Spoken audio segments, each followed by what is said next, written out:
päris esimene kokkupuude pilatesega oli mul aastal 2007. See on siis 12 aastat tagasi. Ja tegelikult Eestis sellel ajast ei olnud pilatest.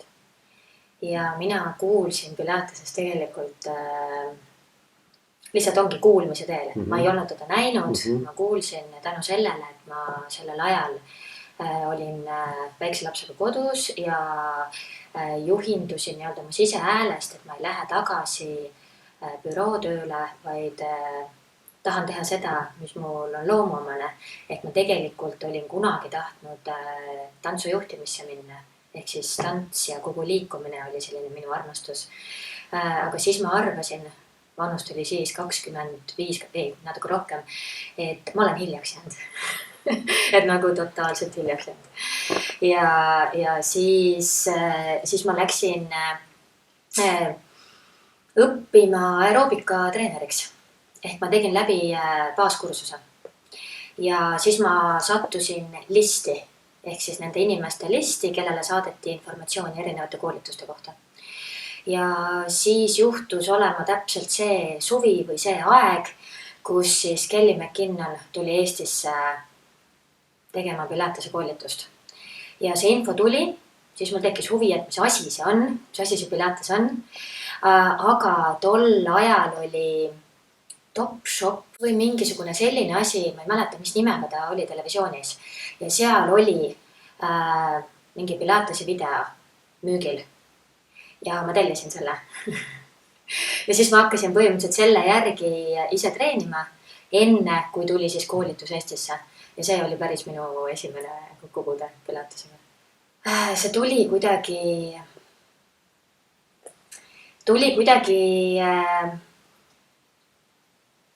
ühelt poolt juhuslikult. Et oligi, et ma olin teinud selle baaskoolituse ehk minna edasi aeroobikatreeneriks. Aga siis kuidagi minu sees nagu ütles, et kui ma jään vanemaks, ma ei saa teha seda elu lõpuni. Aga ma tahan tegeleda liikumisega ja inimestega tõenäoliselt väga kaua. Ja siis kuidagi tundus või ma arvan, et see oli mingi alateadlik valik. Et ma lähen proovin, vaatan, mis see on. See esimene kokkupuude koolitus oli väga-väga karm ja raske. Aga midagi selles paelus, võib-olla see süsteemsus või see mõte, võib-olla ma tol ajal ei saanud päris sellest mõttest aru loomulikult. Aga midagi selles oli, mis tundus nagu minu jaoks selline, mille juurde ma jäin. Intuitsioon, selline iseenda usaldus, võib-olla see oli mingisugune trots sellele, mis siis varasemalt nooruses, eks ju, kui ma allusin sellele, mida teised ütlesid, mida ma peaksin tegema. Et võib-olla, aga tol ajal oli see täiesti alateadlik, et sellel ajal minust nagu mingisugust nagu sellist teadlikkust iseendast nagu niivõrd ei olnud kui praegu. Ma olen täiesti veendunud, et pilatese õpetaja eesmärk on tõsta inimeste elukvaliteeti. Ja see ei ole mitte ainult füüsilises plaanis. Et see tuleb kaasa kogu su ellu. Et see ei ole mitte ainult see, et sa tuled trennisaali ja sa teed oma füüsilise kehamükka midagi. Sa mõjutad läbi oma närvisüsteemi oma vaimset seisundit ja see tuleb kaasa sul tervesse sinu ellu, kuidas sa suhtud ellu inimestesse, kuidas sa iseendasse suhtud ja läbi selle siis sa annad ühiskonnale ka palju rohkem veel väärtust juurde, nii et ma arvan, et indiviidina nii-öelda sa saad aidata iseennast ja siis läbi selle tegelikult ka ühiskonda. Ja. Minu eesmärk, kui ta tuleb tundi, on see, et ta läheks tunnist ära väga hea enesetundega või siis parema enesetundega, kui ta tuli. Isegi kui ta ei tunne seda füüsiliselt, näiteks vahel me ei tunne füüsiliselt kohe paremini ennast, siis see enesetunne, mis tundega ta ära läheb, just see, et ma saan talle anda ka seda võib-olla seda hoolimist, seda ärakuulamist, temaga samastumist ja tema mõistmist. Et see ei ole lihtsalt see, et ma teen taga neid füüsilisi harjutusi, millel on muidugi muu mõte ka sees, et ma ei tee lihtsalt harjutuse pärast, vaid ma seletan, miks me seda teeme ja kuhu me seda ka võib-olla jõuame või miks me just täna seda teeme. Ja.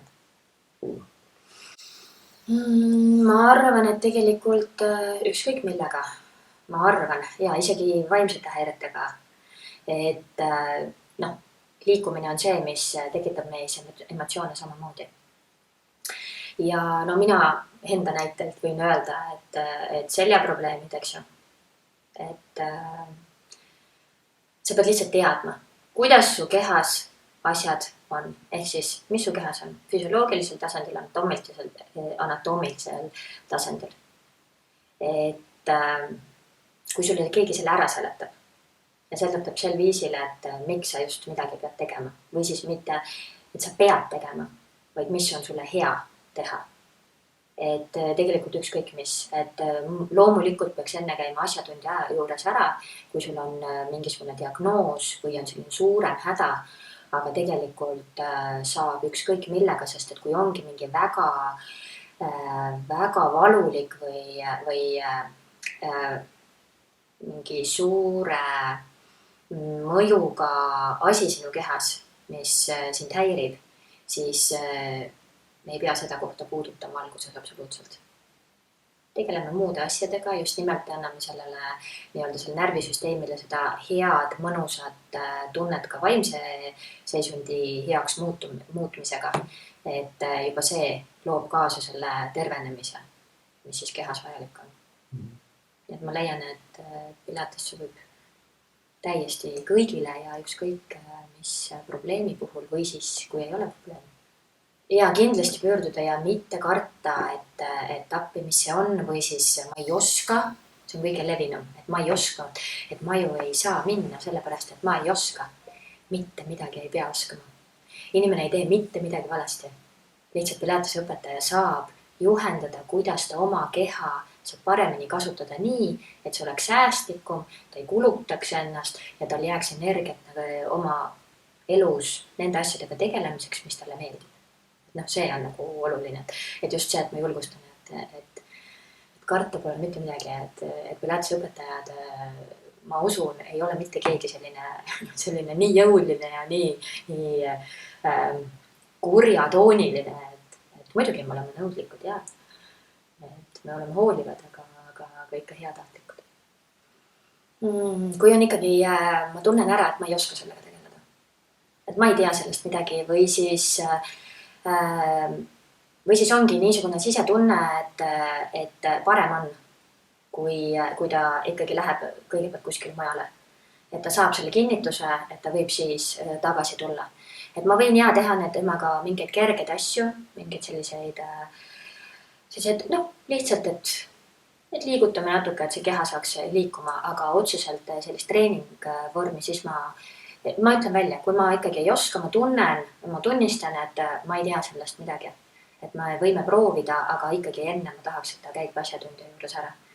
Et ma ei astu üle oma varju nii-öelda, et kui ma ikkagi asjast ei tea, siis ma pärast seda tõenäoliselt uurin selle kohta. Aga kui ma sellel hetkel ei tea, siis ma ei hakka üldse mängima ei tee sellist nägu, et ma oskan. Ja. Otseselt ei ole olnud sellist asja, et ma olen võib-olla jõudnud mingites olukordades nii, et ta broneerib aja, ta räägib, mis tal on. Ma jõuan veel enne, kui ma ei tea, ma juba tutvun selle asjaga. Ja tõenäoliselt on need olukorrad lihtsalt olnud sellised, kus ma olen saanud teavet, et ma saan. Aga kui ma võtan ta vastu ja me ikkagi alustame treeningutega, siis ma paralleelselt, kui tal on mingi probleem, ma soovitan minna kellegi juurde, kas ma annan ise soovitused mõne spetsialisti juurde või siis, et ta läheks perearsti juurde või ja kui on nüüd midagi nagu psühholoogilises plaanis, siis aitab ikkagi see mõistmine, et siiamaani ei ole olnud nagu midagi väga katastroofilist, et ma näen, et inimesed vajavad kõige rohkem seda, et nende tundeid valeks ei tehtaks, vaid lubatakse olla nii, nagu nad on ja see on kõige väärtuslikum. Ma arvan, et iga pilatese õpetaja on natuke erinev.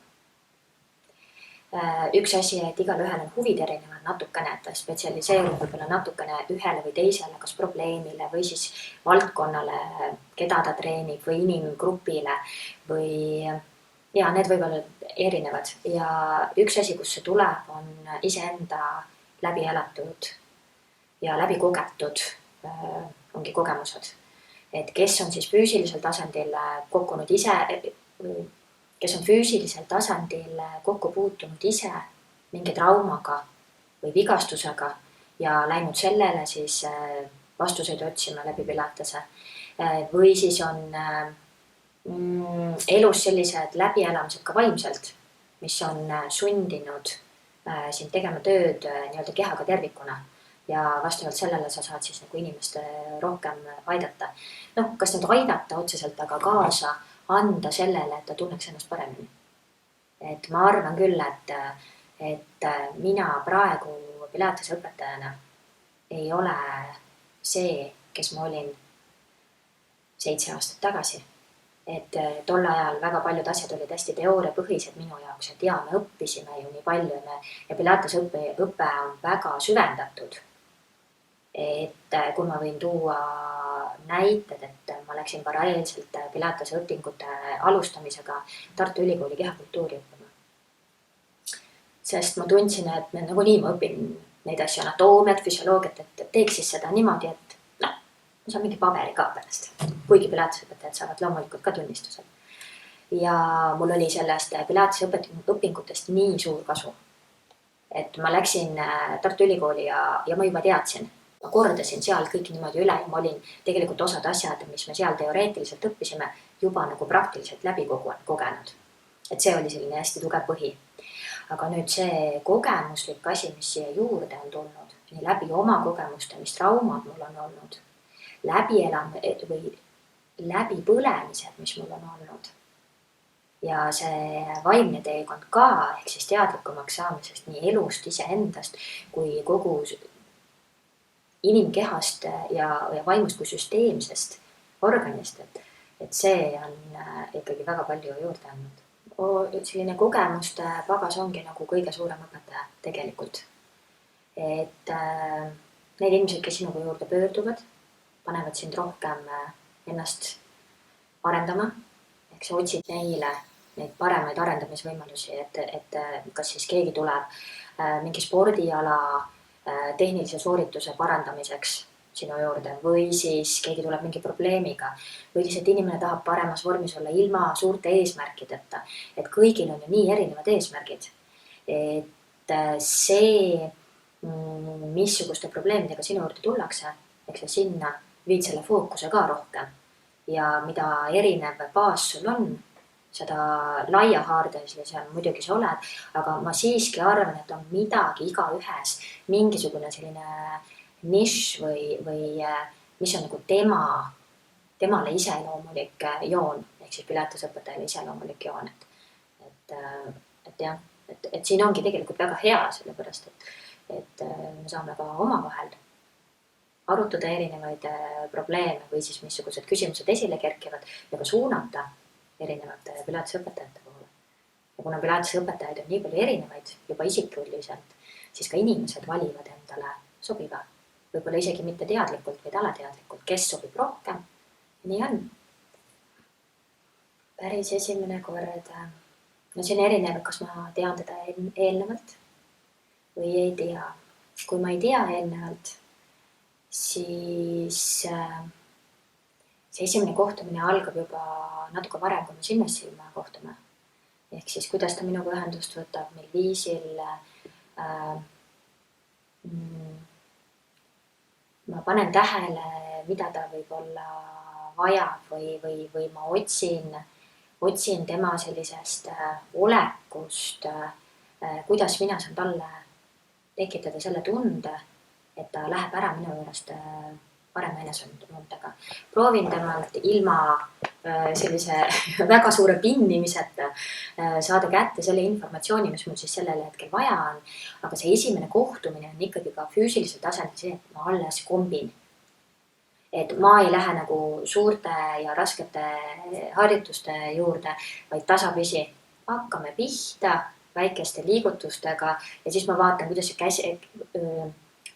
kuidas see keha liigub, kui vabad on liigesed ja sealt edasi. Ja see on ju vaimne ja füüsiline seisukord on nii ühendatud oma vahel. Et siis sa näed ära, et kuidas sa ka temaga käituma pead. esimese kohtumise järel ei ole mul oluline see, et ta peab minu juurde tagasi tulema. Vaid, et ta saaks kogemuse, mis asi see Pilates on, võib-olla natukene, sa ei saa esimese tunniga loomulikult midagi sellist suurt teada. Aga ta saab selgeks, et inimene saaks selgeks, kas talle siin minu juures sobib. Kas ta tunneb ennast hästi. Ja just see, et temal endal tekiks see selgus. Et ma ei taha sunniviisile mitte kedagi enda juures hoida. Ma ei tee selliseid kampaaniaid, et inimene oleks minu juures, vaid ma tõesti tahan siiralt, et ta tunneks ennast hästi. Sest ma olen ise vist kogenud nii palju seda valu ja et see on nii oluline ja seda suhtumist, et sa oled oodatud ja sinuga tegeletakse. Ja. Joseph Pilatus oli tark mees. Ta mõte oli, et õpeta keha, vaim järgneb. Ja tänapäeval ma usun, paljud on juba kuulnud ka Tony Robbinsi suust seda, et motions creates emotions. Ehk siis liikumine tekitab emotsioone.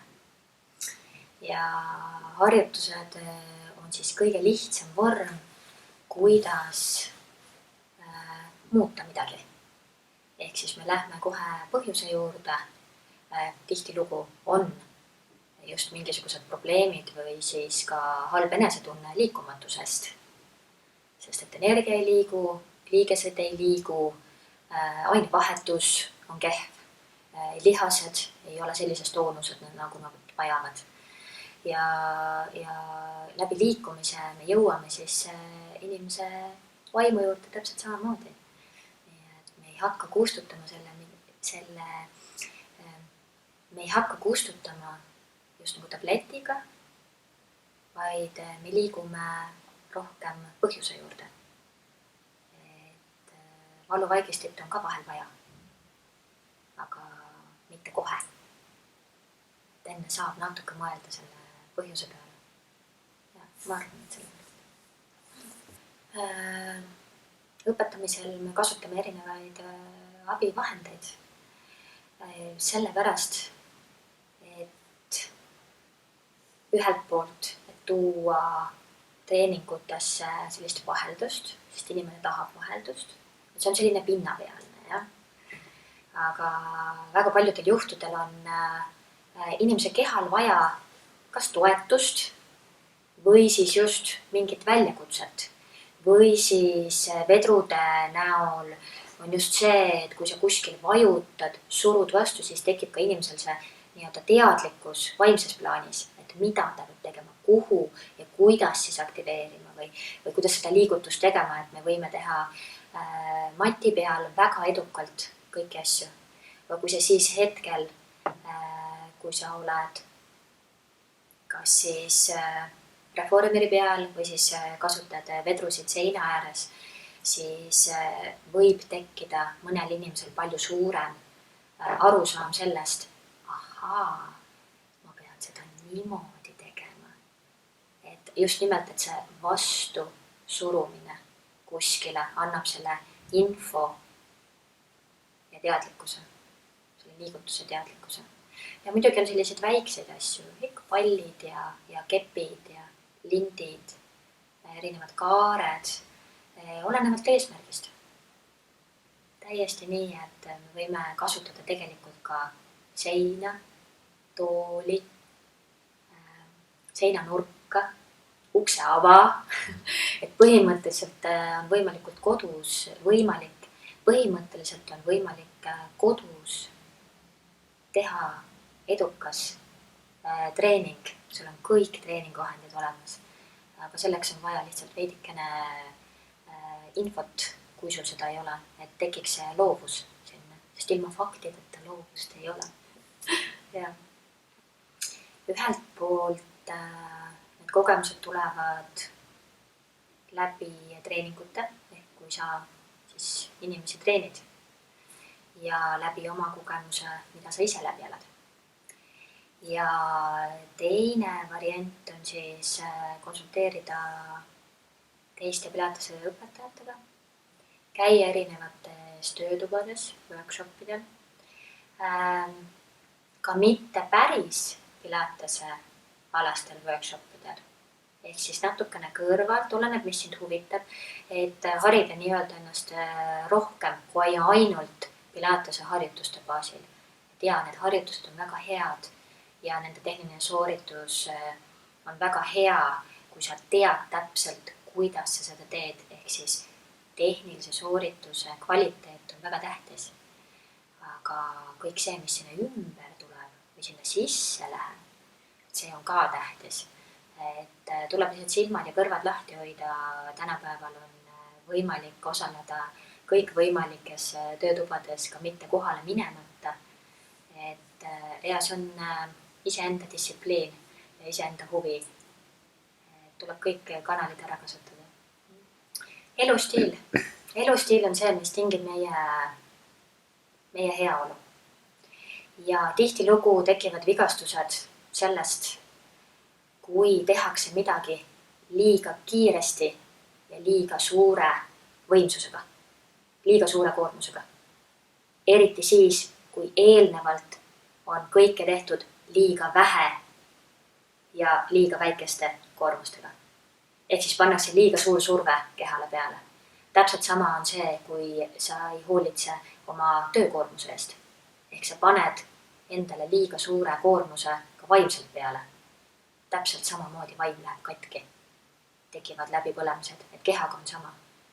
Et tuleb lihtsalt järjepidevalt tegeleda nende liikumisviisidega, mida sa saad oma ellu ilma suurte pingutusteta integreerida. Tee neid liikumisi, mis sulle meeldivad. Ja muidugi väike selline vihje on ka alati neis harjutustes või nendes liikumisviisides, mida sa väga teha ei taha. Siis tõenäoliselt on need midagi sellist, mida sa just peaksid natukene vähemalt tegema. Et meie keha vajab nii rappumist, natuke kiiremini liikumist, rahulikku liikumist, pingutust, lõõgastust. Et see on see tasakaal. Aga tuleb ära õppida see, millal sa midagi teed, kuidas sa midagi teed ja kindlasti küsi asjatundjate abi ja eriti vaata just neid, keda sa järgid, kes ise elavad selle järgi. Mitte ainult ei räägi, vaid tegutsevad ka läbi selle, et neil on kogemused.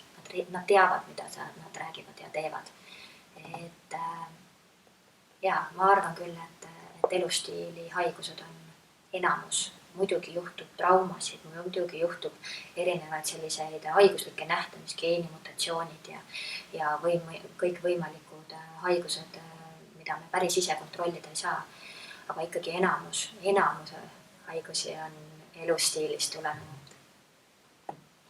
Kõige parem viis on vaadata üle oma päevaplaan. Mõelda, kas sul on piisavalt unetunde. Et sa lähedki varem natukene magama.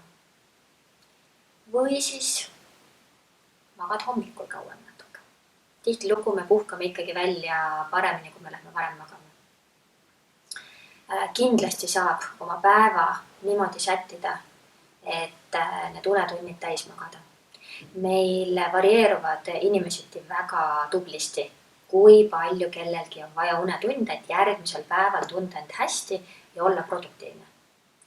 Teine asi, ikkagi tuleb jälgida, mida me suhu pistame.